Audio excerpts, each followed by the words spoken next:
If you don't already know who I am, I'm Ivy, the occultist, and I just started this YouTube channel back in January of 2022. In March, this channel hit 1,000 subscribers. It is now May, and it's hit 2,000 subscribers, which is a lot of people to me. Like, that's a lot. I know by the standards of most people, that's not really that many people, but whatever, I don't care. That's a lot of people to me, and I am so, so grateful for how wonderfully kind and considerate everybody has been in the comments, and just, I've been able to meet such amazing people throughout this process. I never thought that I would meet so many like-minded individuals. I really feel like I've built some friendships with some of you, and hopefully more as this goes on.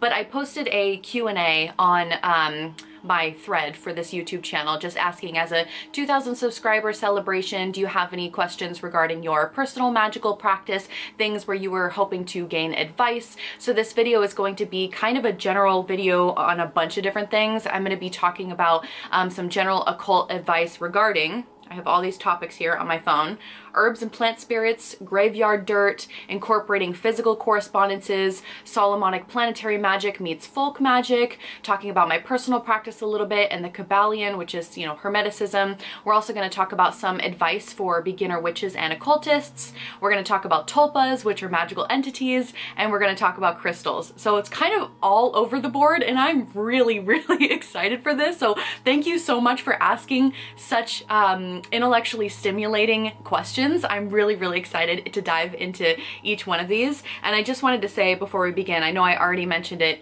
in this introduction, but I really am just grateful of the connections that I've made so far. So let's get into the Q&As, and we are going to start first. What's our first one? We're going to start with the first section, which is herbs and plant allies. The first question that I have is from Ivana, and if I mispronounce any names, please let me know in the comments below how to properly pronounce your name. But Ivana says, based upon what you were saying about the benefits of being connected to the plants you are using, such as ones you grow, etc., does this mean that purchasing sage bundles from the store will be less effective? If so, how much less? Is it still worth buying my own herbs? This is something I was really, really excited to talk about because there is a psychological perspective on this, there's an animist perspective on this, and there's a scientific perspective on this, and I'm going to discuss all three. The psychological perspective on this is you can buy an herb wherever. There are certain herbs that I do still buy from the store, even though I love working with plant spirits and you know, plant allies.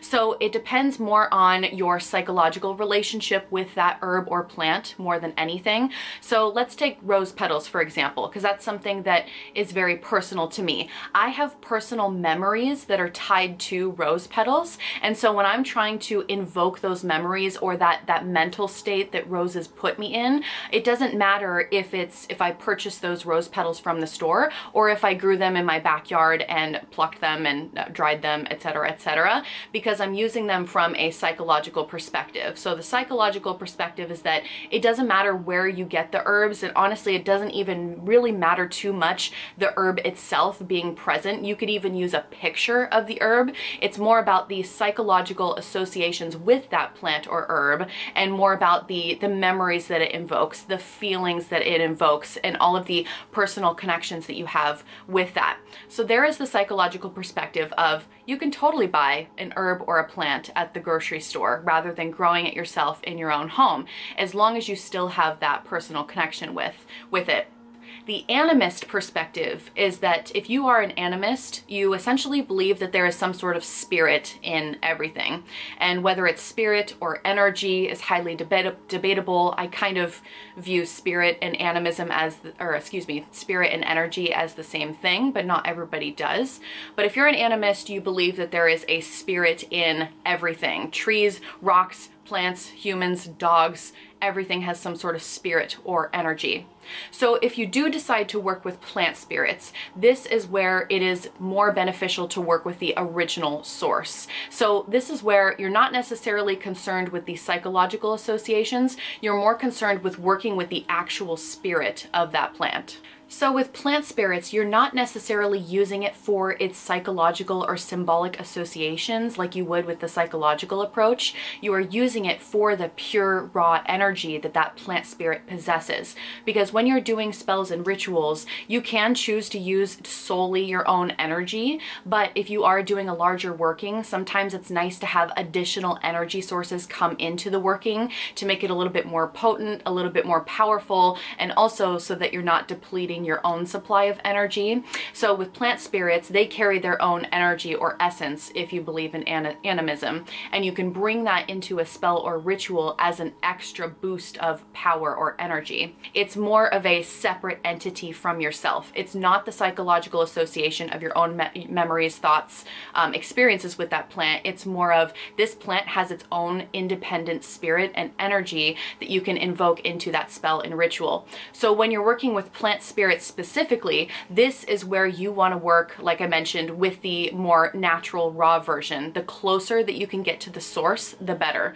And what I mean by that is by literally working with the plant that is growing out of the ground, the plant that is growing in your backyard or that you have growing in a pot in your house, rather than buying a dried version from the grocery store. It's going to be a lot harder to tap into that plant spirit if it's further away from the original source. If it's a dried version that has been sitting on the shelf for years and years and years, it's kind of similar to the idea of nutrition. So with nutrition, if you have a vegetable that you are growing in your backyard, typically it is going to have a lot more antioxidants than a vegetable that you buy at the grocery store, because at the grocery store it has been processed for a lot longer and it has gone further away from the original source than what it is in your backyard. At the grocery store, obviously it's taken from the farm, there might be preservatives put into the process, and then it's transported to the grocery store, and then it sits at the grocery store for a significant amount of time potentially until you buy that vegetable. Whereas from the backyard, you are plucking it straight from the ground. And as time goes on with that plant, typically the antioxidants kind of fade. And you see this with onions in particular. If you have an onion that's sitting on the counter or one that you just got from your garden, it's going to start being packed with antioxidants, and then the longer it sits on that countertop, the less antioxidants that is going to be present in the onion. So if you have ever,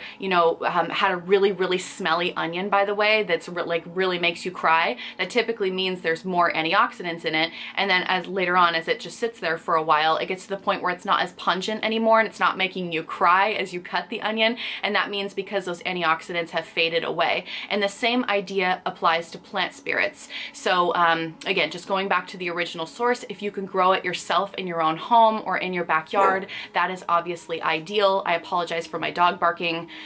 Recording these videos is so hard with him sometimes because he barks at literally everything.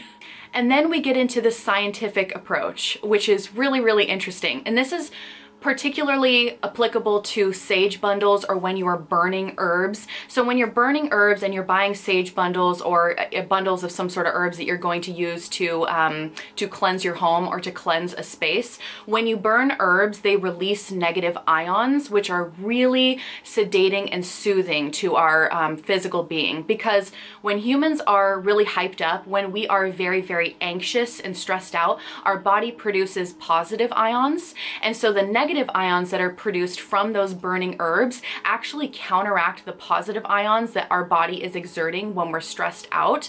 And with that exchange, burning herbs, doesn't even matter what the herbs are really sedating and soothing and calming, especially for people with anxiety. So there's a lot of debate about whether burning herbs and cleansing a space actually spiritually cleanses a space, or is it just the negative ions that makes us feel calm and subdued and safe and stable, and so it makes us think that the space is cleansed. So there's a lot of debate about that. But with sage bundles in particular, if you're going the more scientific route, it doesn't matter. You can buy them at the grocery store, you can buy them online from any supplier really, you can grow them at home if you want. If you're looking at it from a scientific perspective, it doesn't matter where you get that bundle of herbs. The fact that you are burning herbs in general, it's going to release those negative ions anyways. So the potency potency of that plant spirit doesn't really matter at that point. So short answer, yes, you can absolutely buy smoke bundles or sage bundles, etc. Obviously not white sage, because that is more of a closed practice, and that's, you know, it gets really controversial with that. But you can buy your herbs from a grocery store. It just really depends on if you're looking at it from a psychological perspective, an animist perspective, if you want to start working with plant spirits, or if you're looking at it from a scientific perspective, specifically when you're burning herbs. The one thing that I would not recommend when it comes to using herbs and plants in your spell work is using something just because a book told you to, or just because a person told you to. I highly recommend having a personal relationship with the ingredients that you're using in your spell work, and that can be from the animist perspective, the psychological perspective, or the scientific perspective. But you need to have that personal relationship with the ingredients you're using. So if you have a spell book that is calling for specific ingredients that you've never worked with before, you're not familiar with those herbs, but you still want to do that spell, I would highly recommend doing some research on those ingredients and figuring out why the author has actually recommended you use those specific ingredients. And just to get to know those plants a little bit better and what they represent, etc., and then do your spell. You know, what I would not recommend, obviously, is literally just doing a spell with a bunch of random herbs or plants you've never worked with before. You don't know their correspondences or their associations, and in my opinion, that leads to a less effective spell. So making it a lot more personal is obviously ideal. I hope that answered your question. Let me know in the comments. That was really long-winded, but I wanted to give that question justice. So let's move on to the next one. Okay, so Wendy says, do you know any books about herbs and the healing power of herbs as well as the magic powers?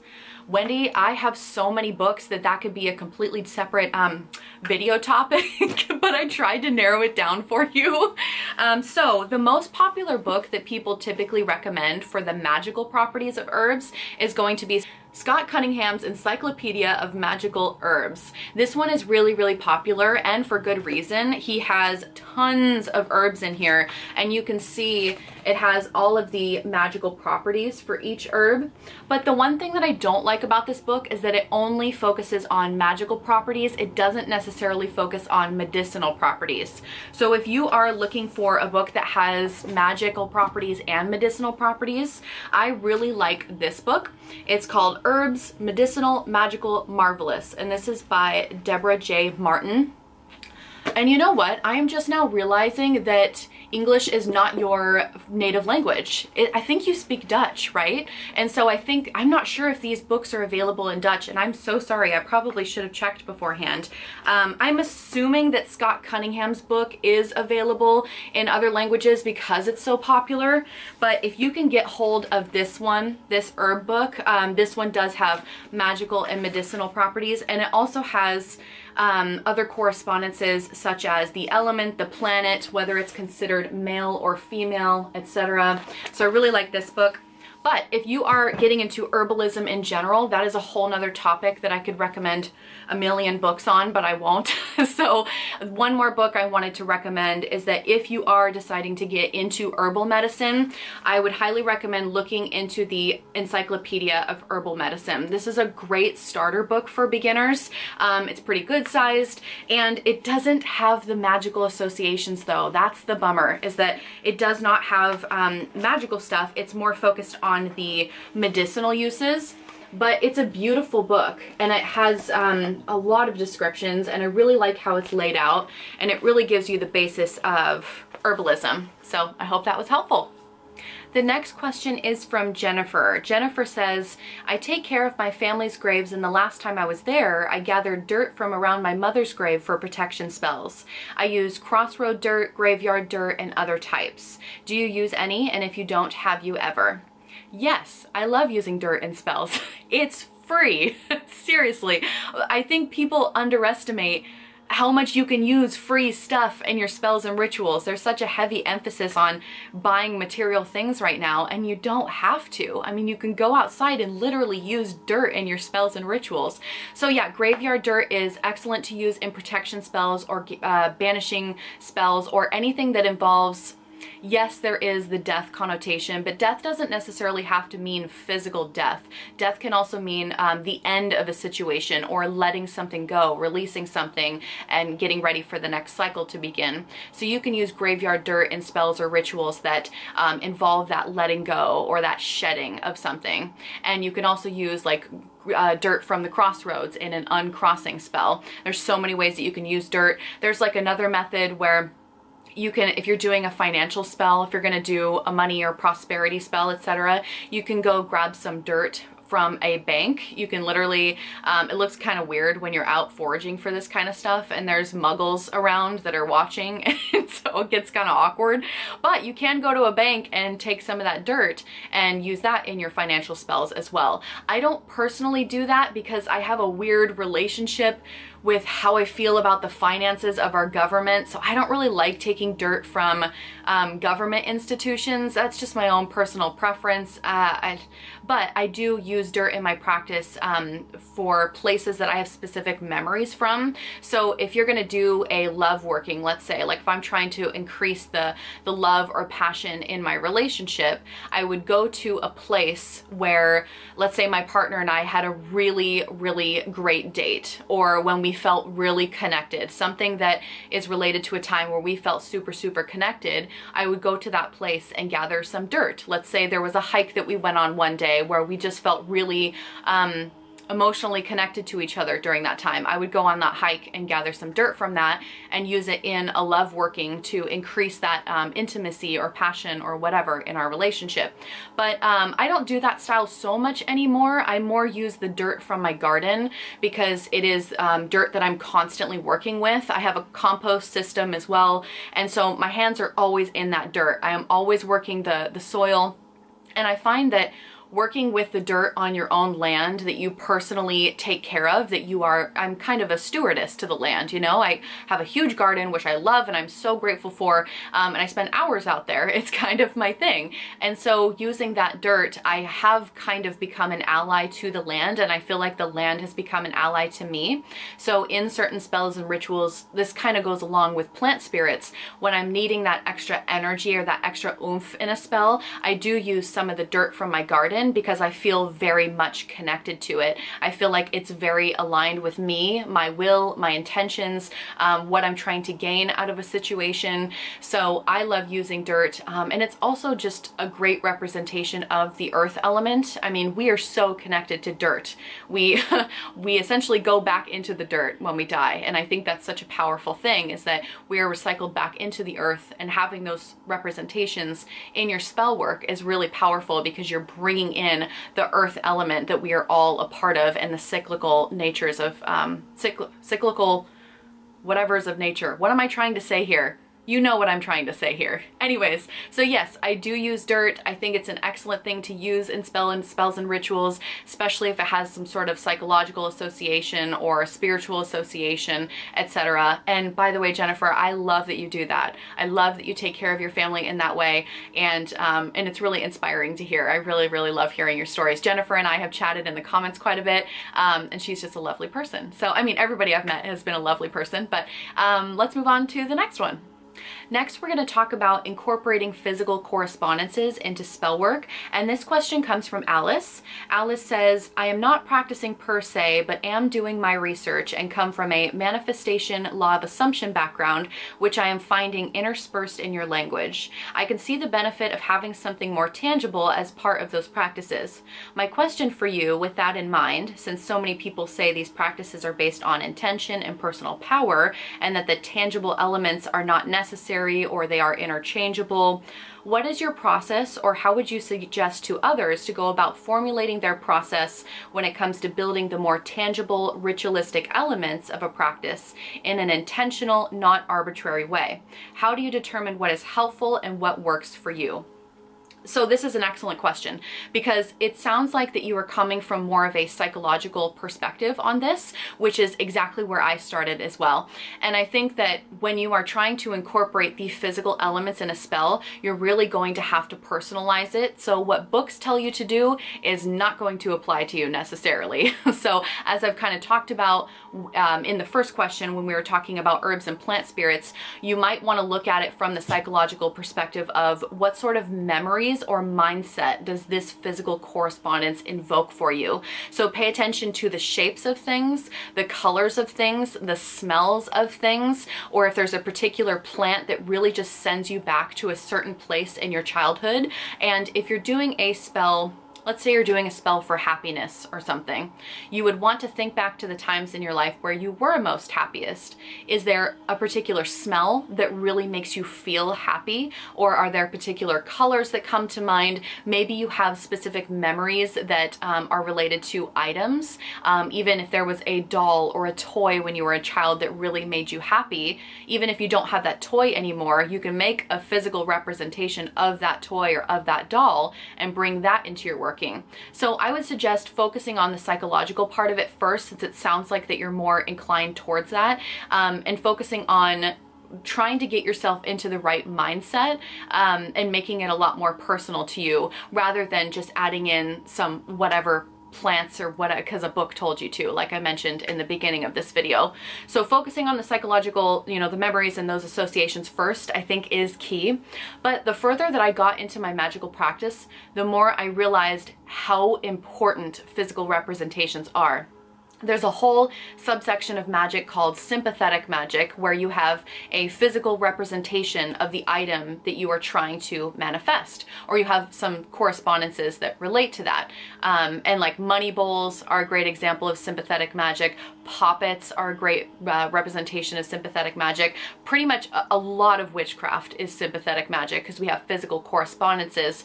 And there's something there that I can't quite put my finger on what it is, and I am going to find this out at some point in my life. I don't know if it's a frequency thing, if your internal frequencies and the external frequencies are matching, but there is something so powerful about having a physical representation of something, because it brings your internal desires, your internal thought processes out into the world for manifestation. And even though that's just a trinket right now, you are creating this link between your internal desires and the external world, because now they're not just in your head anymore, there's actual physical representation for it. And then with the law of attraction, like attracts like, and then you can eventually manifest your desires. So I thought correspondences were kind of bullshit, honestly. Like when I read through correspondence books, I was like, this is all bullshit. And it took me a while to get to the point of actually seeing the value of correspondence lists and going, oh, actually there is something behind having these physical representations, and it might go further than just my own memories. There's something that I wanted to bring up on this topic as well, and that is the idea of the collective unconscious, or the collective subconscious, however you view that. But there is something that connects us all together. And without making this video too long, because I could really talk about the collective subconscious for a really long time, we can tap into that collective energy, and we can also tap into the energy of our ancestors. We have memories just via epigenetics of things that have not personally happened to us, but have happened to our ancestors. I really need to get a new camera. My camera just overheated and died while I was like in mid-sentence, and then I had to wait forever for my camera to cool down. So anyways, what I was trying to say is that we can access memories that aren't necessarily ours, that we have personally experienced. Within evolution, you see this, you know, with any species of animal, you know, in the animal kingdom.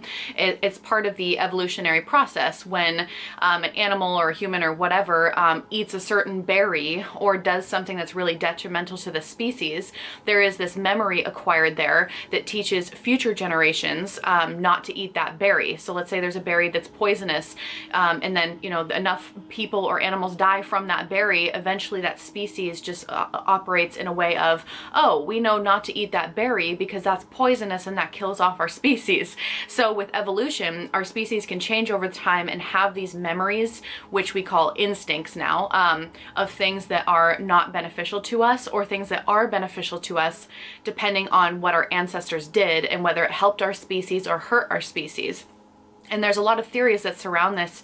Like, for example, I am terrified of deep, dark water. The ocean is terrifying to me. I can't even handle watching documentaries of deep sea creatures or anything like that because it freaks me out. And I have no personal trauma with deep water. I've never had a bad experience with deep water, so there's no rational reason why I would have this deep-seated, intense fear of deep, dark water, other than the fact that my ancestors came from Scotland and Wales and they sailed all the way over to the United States. And so I feel that my deep-seated fear of deep water really actually comes from my ancestors and the experiences they had when they were sailing over from Scotland and Wales to the United States. That's my own personal opinion on that, of course. There is no other rational way to really explain why I have such a fear against the ocean. So there's this idea that we can access these memories, again, as I've previously stated, from our ancestors or from the collective unconscious even, which is a collection of all of our memories as a species. And so if you are looking to go the more psychological route, I would encourage you to not only get into things that invoke memories that are personal to you, but also try to find symbols or totems or items that are related to your ancestors, because a lot of people will use old ancient symbols in their spells and rituals to represent certain things that they personally don't have any memories tied to it, but their ancestors do. So I have a lot of Celtic heritage. When I use Celtic symbols in my practice, I am invoking more of the ancestral memories that I have with those symbols and a lot of energy that comes with that, rather than my own personal memories with the triquetra or something like that. So yeah, that is my advice, I guess, is looking at it from a memory perspective. And there's so many more things that I could say on this topic, but I should probably move on to the next question because nobody needs to hear me rant about the collective unconscious for like 30 minutes. So let's move on to the next one. So the next question is regarding planetary magic. This comes from Chris, and Chris says, my interest is in combining elements of Solomonic planetary magic with folk magic or something along those lines. Do you do anything like that, or is that something that may interest you? Yes, that is exactly what I do with my planetary magic practice. So Solomonic planetary magic is a very ceremonial version of planetary magic. It's all about the planetary timing, the planetary placements, planetary correspondences. There's a whole ritual and ceremony that goes around invoking those archetypes. There's a lot of evocations as well in Solomonic magic. I don't do the evocations anymore because I just don't have the patience for it. It's a whole thing. Yeah, evocations is very, very intense and very time consuming, so I don't necessarily evoke Olympic spirits or anything like that.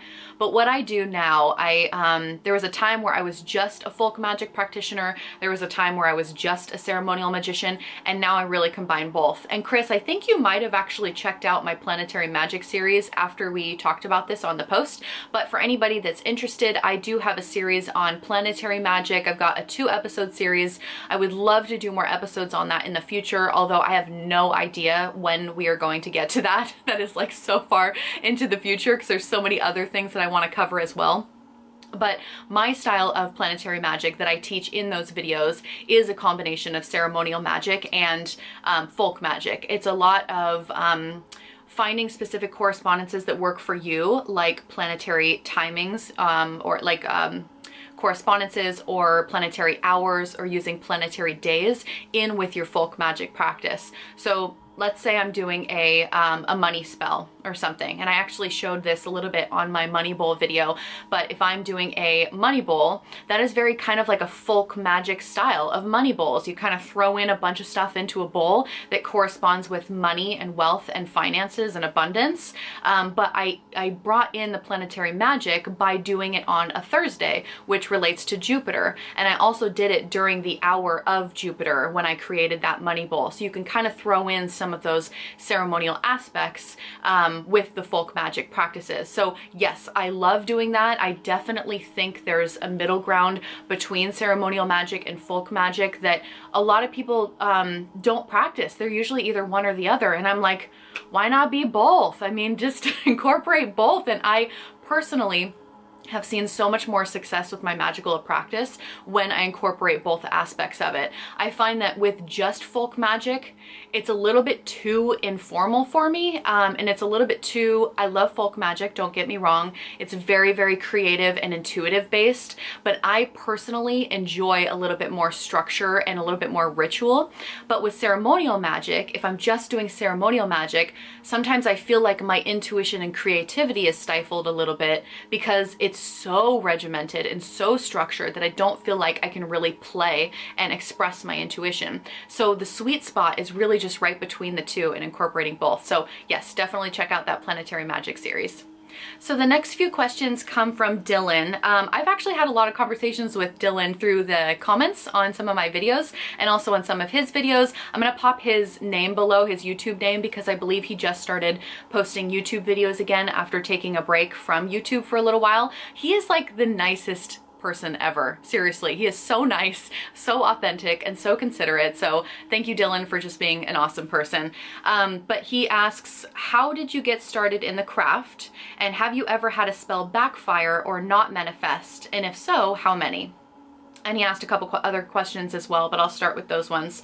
So how did I get started in the craft? I started somewhere between the age of 12 years old to 15 years old. I'm not sure exactly what year it was because that was so long ago now. I'm in my 30s, by the way. A lot of people don't think that. They think I'm in my 20s because I have a baby face. I'm in my 30s. Anyways, so somewhere between the ages of 12 and 15 is when I cast my first spell. But even before that, I was very, very interested in paganism. I was raised in a very Christian environment. I went to a Lutheran preschool. I was very much exposed to a bunch of different branches of Christianity, and it just didn't feel right to me. But I was always a very, very spiritual person for as long as I can remember. I mean, I actually did read the Bible when I was, I don't know, 10 to 12 or something. I really was starting to deep dive into my spirituality. I know that sounds very young, and it was very young, but I actually started reading the Bible because that was the only spiritual text that I had been exposed to. And so I was reading the Bible, trying to understand it a little bit further. And then as I got into like preteen, teenager years, I really started to read about other religions and other practices. So I cast my first spell when I was like a preteen, and then throughout that point, I have been so many things. I've been so many things in the magical community since then. There was a point where I was a Zen Buddhist for 5 years where I actually did not do a lot of magic. I was very heavy into meditation and trance. I had a family friend. He was an ex-Tibetan monk. He was in the monastery for 7 years and then decided to leave the monastery, but he was so instrumental in shaping my meditation practice. He was kind of like my meditation mentor when I was a Buddhist, and we just, I mean, I don't know where I would be without him. So I don't think he'll ever watch this video, but it was very shaping for who I am today. So I was a Zen Buddhist for a while, and then I was pagan for a while, and then I just kind of bounced around all over the place. There were periods in my life, a couple years, where I just didn't cast spells at all. I went through a huge scientific phase where I completely negated all of my psychic abilities. I shut it all off. I said, it's time to grow up. It's time to grow up. I've been living in a fantasy land for a really long time, and it's time to move away from that fantasy land. And so I deep dived into neuroplasticity and epigenetics and psychology and trauma and even biology, anatomy, physiology, everything, understanding the human condition. And eventually it led me back to magic, and then I started practicing magic again. So now here I am. So the second part of that was, have you ever had a spell backfire and not manifest? And if so, how many? Absolutely. I have absolutely had spells backfire and not manifest. I think the worst one was when I was a preteen. I honestly can't remember how old I was. I think I was 15. I don't remember, but I cast a love spell on somebody, trying to manipulate them into loving me because I was a preteen. I had a major crush. Horrible mistake, horrible. It backfired, and instead of them noticing me and loving me, I actually had double the amount of feelings towards them, and I started to become obsessive about them, and I was like, oh no, this is backfiring. I just made my own emotions magnified and doubled, and now I'm obsessed with this person. So that was a terrible experience. I don't think I was experienced enough at that point to even attempt to do a spell like that. And by the way, I've talked a lot on my other videos about the ethics behind love spells, so there's a whole thing behind that I won't say in this video. But yes, I've definitely had spells backfire. I've definitely had spells not manifest. I actually, within the past 5 years or so, I started tracking my spell work though. And now, because I was like, I got to this point where I started seeing real success, and I was like, okay, how accurate am I? Like, am I actually being accurate? Let's find out. So I would write down the spell that I did, what I did for it, etc. And then a month later or 2 months later, etc., I would go back and look at that. And now I'm at about a 98% success rate because I actually started tracking it to see how accurate I was with my spells. And yeah, so I would say that I'm pretty successful now, but obviously that took years to get here. It took like 15-20 years off and on of practicing and really dedicating to myself to the craft multiple times to get to this point. And I don't believe perfection exists. I don't believe anybody can reach 100% successful rate, because there is always chance, there's always different variables to consider, there's always chaos within the universe, there's things sometimes that we just can't control. So I think striving for 100% accuracy is just not, I just don't think it can be attainable. But I would say, you know, 98% success rate, I'd say that's pretty good. Okay, so moving on to the next question. I just bought the Kybalion. So this is Dylan. Dylan says, I just bought the Kybalion yesterday. If you have read it, what are your thoughts? Have I read the Kybalion? Have I read the Kybalion? Yes, I have read the Kybalion like a million times. Just kidding, I've read it a couple times. I haven't read it in a couple years though, so it's definitely due. It's time for me to reread this book. I loved it. I know that there's a lot of controversy over this book, but I loved it. I love talking about Hermeticism, and for anybody who's not familiar, the Kybalion is a book that was written by the 3 initiates, and it is very controversial because nobody actually knows who the 3 initiates were, but the Kybalion is supposed to be a text discussing all of the principles of Hermeticism, and Hermeticism is the basis of a lot of magical traditions today. So this, the Kybalion is a really old book, and it's kind of one of those classic texts that you really want to read when you get into the occult world. But if you've ever heard the phrase in witchcraft, as above, so below, or as within, so without, you know, some witches will say that in their spell work, that derives from Hermeticism. That is one of the principles of Hermeticism. And if you know of the Hermetic Order of the Golden Dawn, which was an organization that was instrumental in shaping so many other magical practices that we see today, they are also based from Hermeticism. Or Hermetic Kabbalah, which is something that I practice, which combines Jewish mysticism with Hermeticism and then a bunch of other things, which I do have that video in the works of Hermetic Kabbalah. That is probably the next one that I'm going to push out, because I haven't talked about Kabbalah at all yet on this channel. But back to the Kybalion, I loved it. I thought it was a very nice introduction to Hermeticism. There are other books on Hermeticism when you get to a point where you want to deep dive that I've heard are better. I have not personally read them yet, but they are on my to-read list. But yeah, I really loved the Kybalion. I think it's something that everybody should read regardless of their magical practice, because it gives an explanation of the laws of nature around magic. So yeah, I loved it. So Dylan asks, if you could work with any deity, who would it be and why? I'm actually kind of an atheist or agnostic person, so I believe I am God, you are God, the tree in my backyard is God, rocks are God, that there is God or goddess interspersed throughout everything on this planet. I don't necessarily believe that there is someone above in the ethereal realm. So when I work with deities, I use them to access certain psychological states. So I am very much a chaos magician in this way, to where I look at it from a psychological perspective, in that working with different deities allows you to access certain parts of your psyche or certain psychological states within your own mind. So I do work with deities. in the sense that they are psychological archetypes. I've worked with Medusa, I've worked with Ganesha, I've worked with a lot of different archetypes, but I wouldn't say that there's any deity in particular that I'm really interested in working with because I don't really believe in it, I guess. It's more of like a personal preference here. And by the way, if anybody believes in deities, like, go off. I am totally supportive of everyone's beliefs here. Just because I'm more atheist or agnostic doesn't mean that I don't think it's powerful for someone to do deity work. It just doesn't really personally call to me. I'd much rather work with my ancestors and work with plant spirits and things like that. So Dylan also asks, what is your favorite aspect of your craft? My favorite aspect is those moments in deep ritual where you are feeling like ecstasy. Those moments when you are in a deep trance or a deep ritual, especially with ancestral work for me, where it's almost like you have goosebumps, you feel like you're gonna cry, you feel like you wanna scream when you're raising that power and raising that energy in your spells or rituals.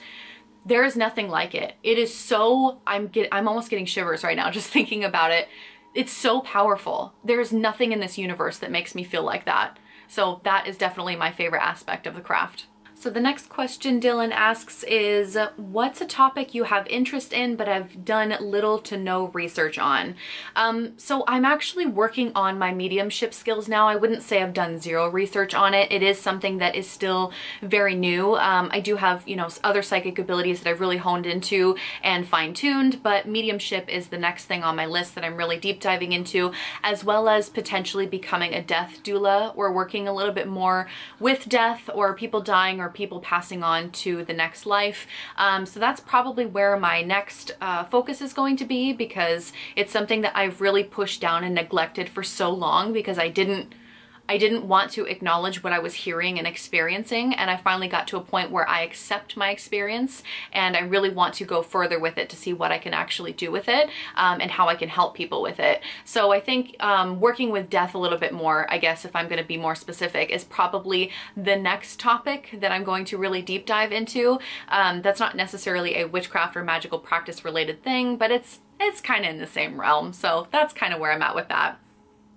And then the last question is, what is your idea of performing weather magic? Some people say it's wrong because it's nature, some say it's okay, etc. And Dylan, I think that you are very much interested in weather magic. So I personally have no experience with weather magic. And I'm assuming that that means like controlling or manipulating the weather to some degree, which I have never tried to do that. I've never seen it happen. I think it's fascinating, and maybe that's something I can incorporate in the future. I think that weather magic for me is more of attuning to nature's energies, like doing a specific spell in a rainstorm, a thunderstorm, or a specific spell on a sunny day. I really think that those can alter your spells and kind of work in your favor if you incorporate the weather. But as far as weather manipulation goes and the ethics behind that, I really don't see any problem with weather magic. I know that there was the mention of some people say it's wrong because it's nature, but also, we affect microclimates just by existing.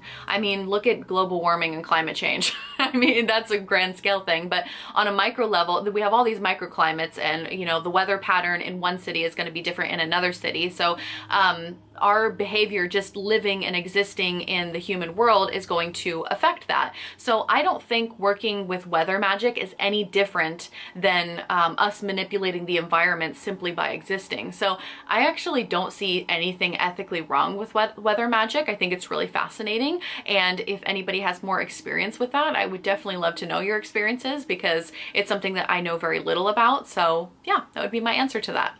Okay, so now we are going to get into advice for beginner witches and beginner occultists. Lavender had asked, what would you recommend for a beginner witch looking into the craft? And I actually wrote down 8 different things here, which I'm going to try to breeze through. I thought about making a video on my advice to beginner witches, but that video has been so overdone by other YouTubers. I didn't want to be redundant. I didn't want people to be like, oh, here's another YouTuber trying to copy content from someone else. else or whatever. So because that video has been done so many times, that's why I haven't made that video yet. But I did want to say my first recommendation, I've got some things that are practical and some things that are philosophical. The first one is philosophical. So for a beginner witch looking into the craft, my first piece of advice is to play, to simply play, because there is this sense of wonder and curiosity and extra magic that comes with being a beginner witch, because you don't really know anything yet. I mean, everything is magical and everything is so wondrous, and I kind of miss that sometimes. I mean, it is still magical when you're in these magical communities for a long period of time, but some of that wonder does die off naturally as you become more educated on different subjects. There's less of the mystery, less of the curiosity, and sometimes I do miss that mystery a little bit. So my first piece of advice is just to enjoy the experience, to play, find a subject that really, really interests you, and just go on a deep dive. Seriously. And just like, yeah, I would just say enjoy the moment is the first philosophical piece of advice. But the second piece of advice is a lot more practical. I wanted to give the advice that titles don't matter. There are a lot of people in the community, especially within the witchcraft community, that are really into labeling themselves as a specific type of witch. And I'm talking about green witch, hearth witch, cottage core, there's astral witch, there's cosmic witch, you know, there's like a million different types of witches. And when you advance in your craft, most of us end up just becoming eclectic witches. I mean, there's absolutely nothing wrong with labeling yourself as a green witch. I have a lot of personal friends that do identify as green witches or hedge witches, etc. But in the beginning, when you're trying to find your practice is going to change so many times that I would not try to find your label, because once you label yourself, you're kind of limiting yourself a little bit. Once you give yourself a kitchen witch title, that is all well and fine, but you really are limiting yourself just to kitchen witchery. And so I would advise that the labels really don't matter. They're more for something that's fun. It's really fun to put a label on your practice, because then when you meet another witch, you can be like, oh, I'm a green witch, and that person is going to know kind of what style of magic you do practice, but the titles themselves don't matter at all. At the end of the day, we're all witches, and all of us are technically a little bit eclectic, because there is not one path that is pure in that path. All of them are a little bit eclectic, that take practices from various different folk medicine practices, or even some from shamanism, some from Hermeticism, like we've talked about. So everything, I could argue, is technically eclectic. It's kind of similar. I feel like this craze has come up trying to label our practices as witches, primarily from Hollywood. That's my personal opinion on it, because especially if you look at Harry Potter, we have all the Harry Potter houses, right? And I love Harry Potter. I love getting the chance to tell everybody that I'm a Ravenclaw. Like, that is my thing. Ravenclaw is my house, and I love telling people that because I'm very proud of it, and it gives you a sense of identity, and it's really kind of nice, and it's just really fun to go, oh, you're a Hufflepuff. Okay, I kind of know the general type of personality you have. But at the end of the day, like, it just doesn't matter. It's just a fun, silly thing that people are doing. So if you are getting into witchcraft, again, don't focus so much on the title of it. Don't limit yourself. Try a variety of different practices. And then, you know, eventually if you want to put a label on your practice, you can. But really, a witch is a witch is a witch. We're all just witches. The next thing that I wanted to say is, with the exception of closed practices, don't let anyone tell you what to do or hold you back in your magical practice. You do not have to worship anybody. You do not have to do anything that you don't want to do. There is this huge craze happening right now where everyone is obsessed with finding their deity. And I think deity work is great for people. But if that personally doesn't call to you, you do not have to worship anybody. So I would encourage you to just kind of like, how do I say this? With the closed practices, that is the one exception, because you want to make sure that if you are not part of the voodoo or hoodoo traditions, for example, those are closed practices. And unless you are part of that culture, then out of respect, you should not practice those practices. But ultimately, don't let anybody tell you what to do. Your practice is your practice. It is very, very personal. I obviously just wanted to say that, you know, with the exception of closed practices, of course, you don't want to be stepping on someone's personal closed practice. practice, but otherwise do what works best for you. Experiment and really become the scientist of your own magical practice. If a book tells you to do something, you can take that as a piece of advice, or if I tell you something, you can take it, sure, as some advice, but don't listen to a book fully, don't listen to me fully, listen to your own intuition and do what feels personally right to you. And that kind of leads me to my next thing of cross-reference everything. Cross-reference all the things that you read, all the things that you hear, because there are so many differing opinions about everything, even down to the colors that you use in a spell, which, by the way, I still need to make that video on the biopsychology of color. I've mentioned that like 1,000 times. It needs to happen. But anyways, cross-reference your herbs, your crystals, everything is up for debate. And it kills me when somebody always tells a beginner, you must do this with your magical practice, or you must have this particular ingredient, or whatever, because you absolutely do not. You do not need to listen to those people. You need to do what is intuitively best for you.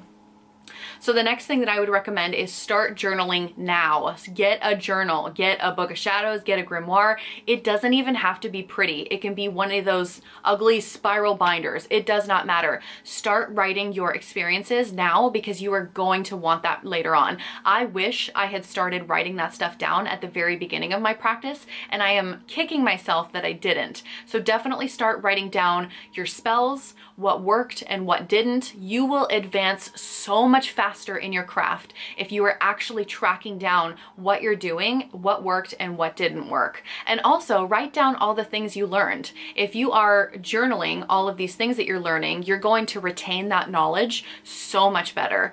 It's like taking notes in school. You're listening to a lecture at school. You are going to retain that knowledge so much better if you're taking notes on that lecture than if you were to just sit there without taking notes and listen to the lecture. So definitely, as far as gaining knowledge goes, it's important to take notes, and it's important to get that journaling process started as soon as you can. So definitely start that.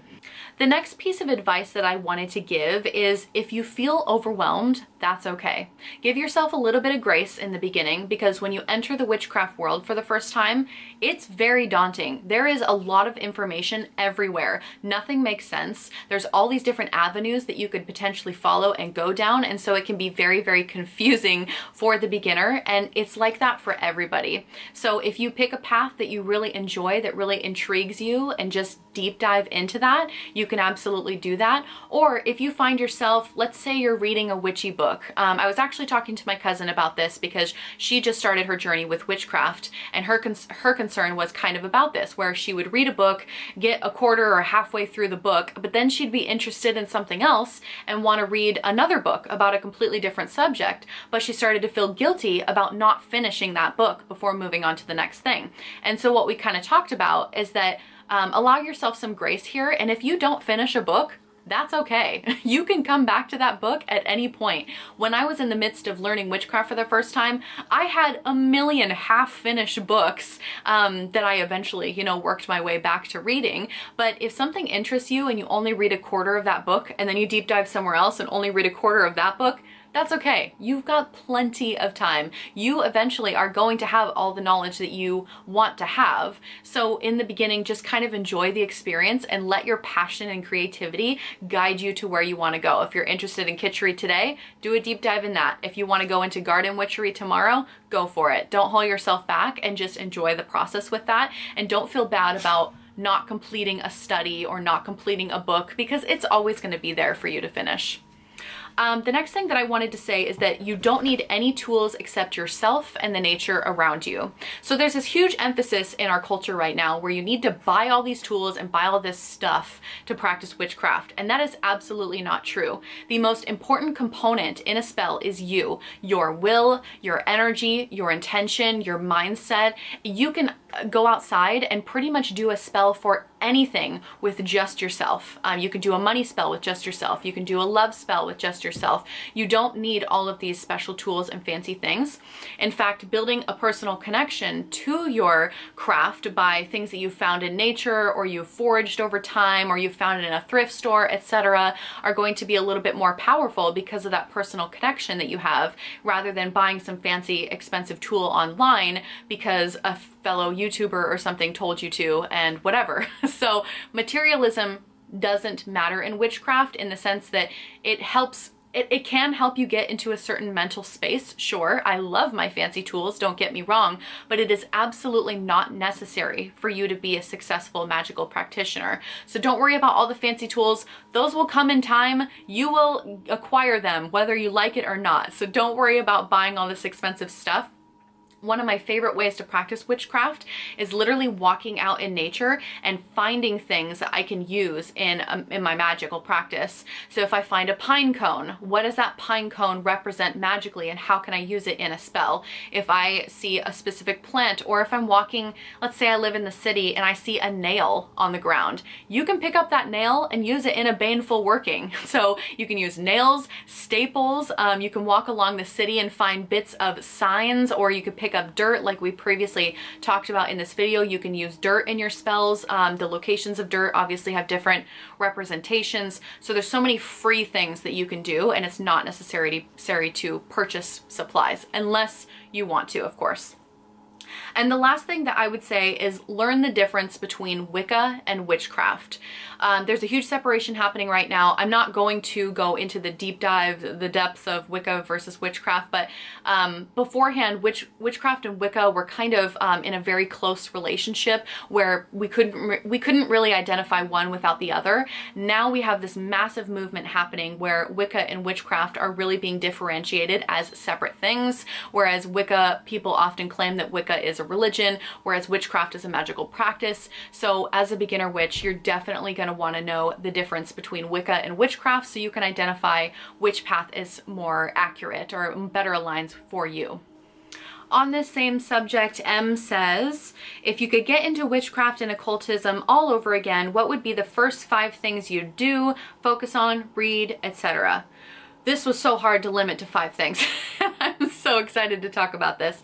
So the first thing that I would do as a beginner witch, or even as an occultist entering the world of magical possibilities, is working on your own energy manipulation and understanding how to manipulate your own energy. That is such a foundational piece that is often missing in a lot of people's practices. So you're going to want to learn how to center your energy, how to ground your energy, how to direct energy, how to raise your energy, how to release your energy, and all these concepts I've talked about in various videos on my channel. But energy manipulation is the one thing that I think everyone needs to start with in order to be really successful with their practice, because you need to understand your own energy before you can start understanding energies around you, before you start working with spirits, before you start working with crystals, before you start working with plant allies, because those all have very different energetics, and you need to understand what your own energy feels like and how to control your own energy first. That way you can better differentiate what is you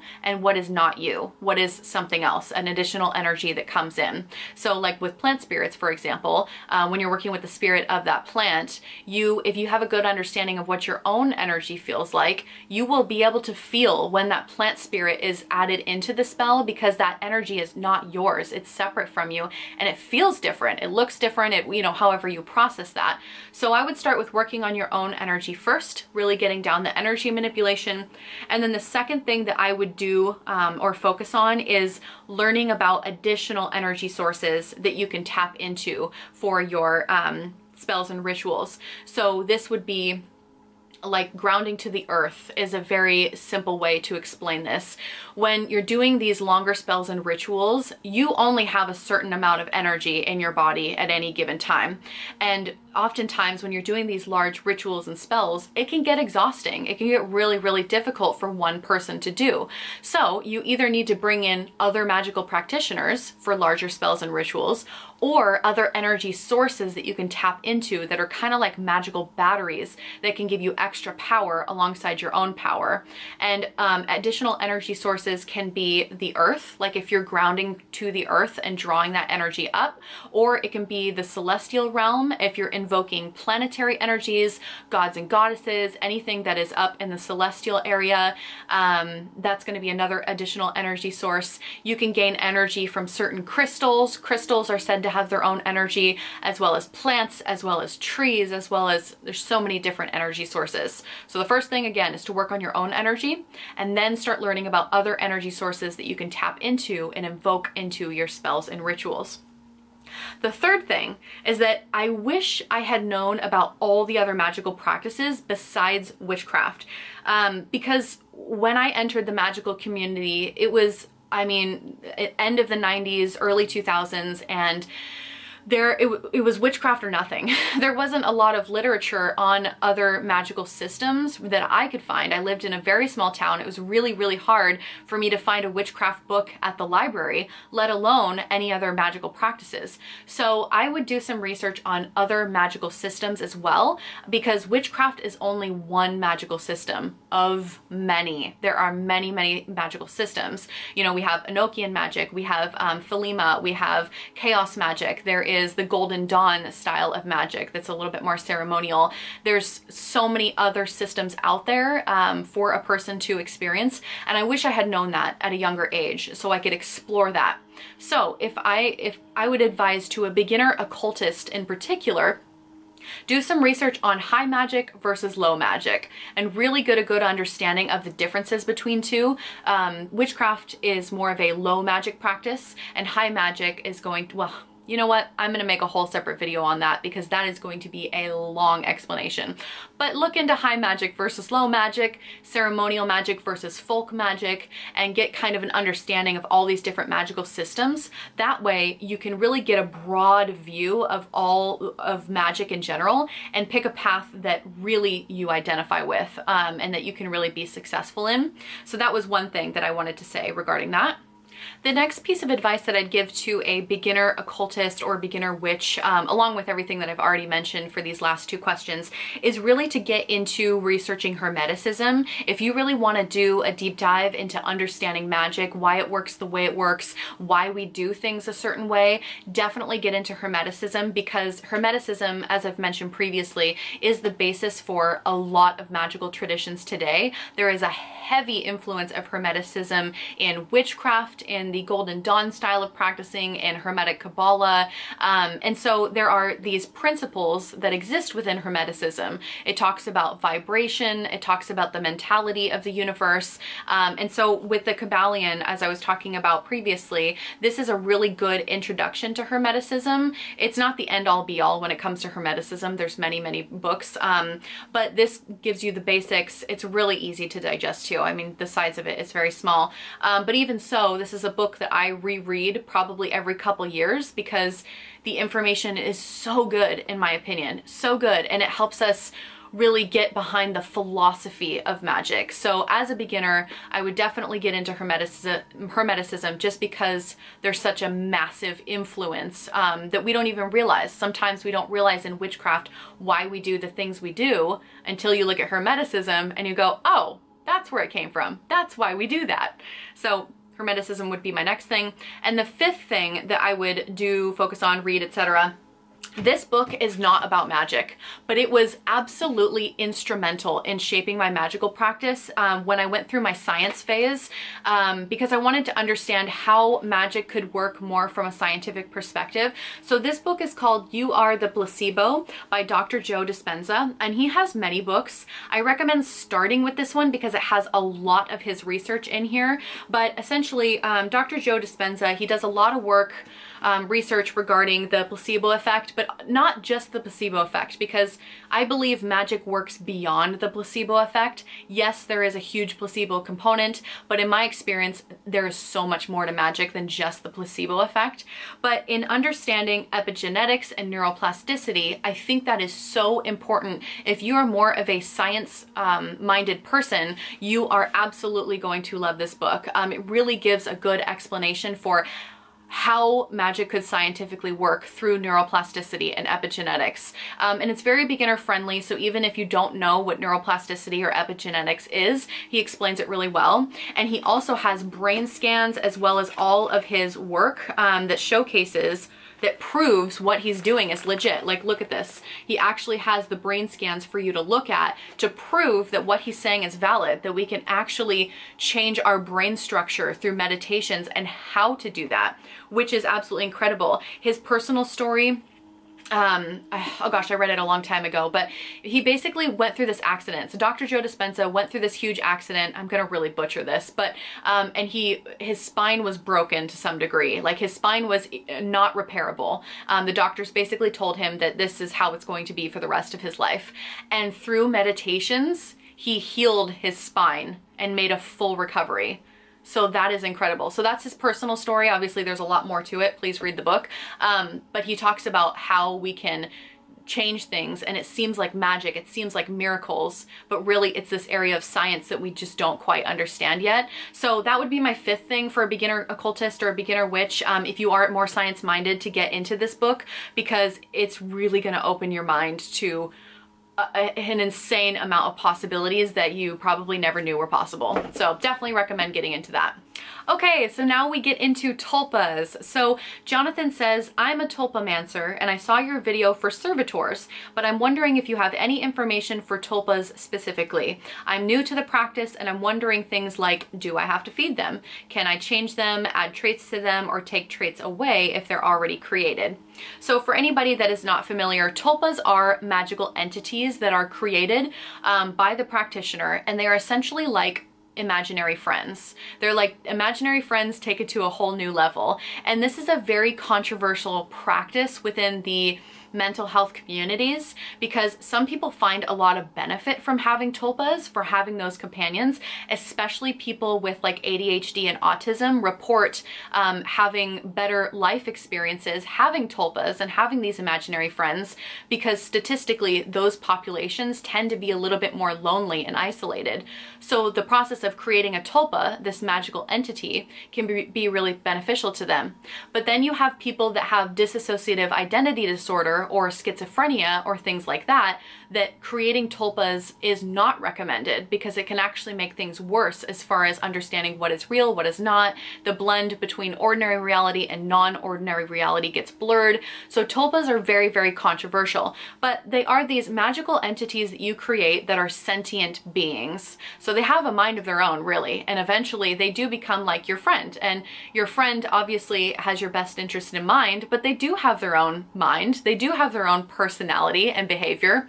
And this is a fairly new practice. This is something that started, I think, in the 1990s, early 2000s, and it's something that started on Reddit, actually. And it's not something, so it's very new, basically. The act of tulpamancy, or working with tulpas and creating tulpas, is very new, and there are very little rules established about that.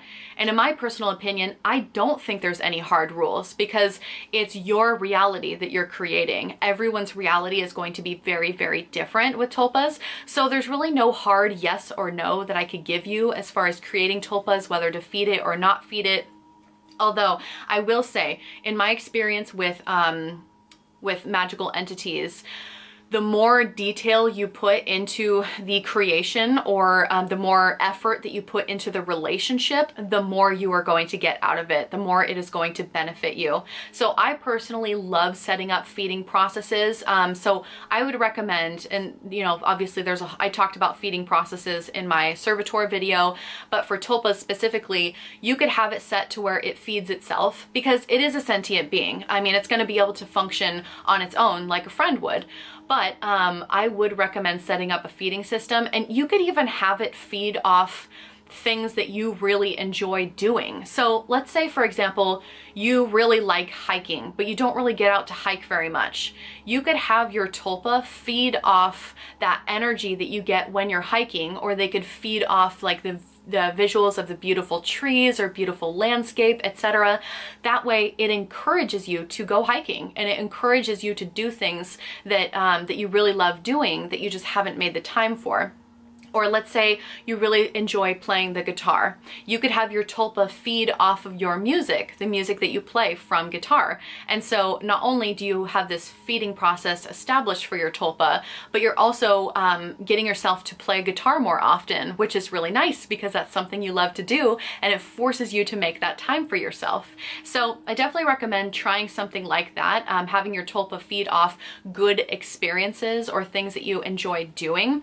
But with magic magical entities, with anything that you create, it doesn't matter if it's tulpas or servitors or whatever, you always want to have a way out. You always want to have an exit plan.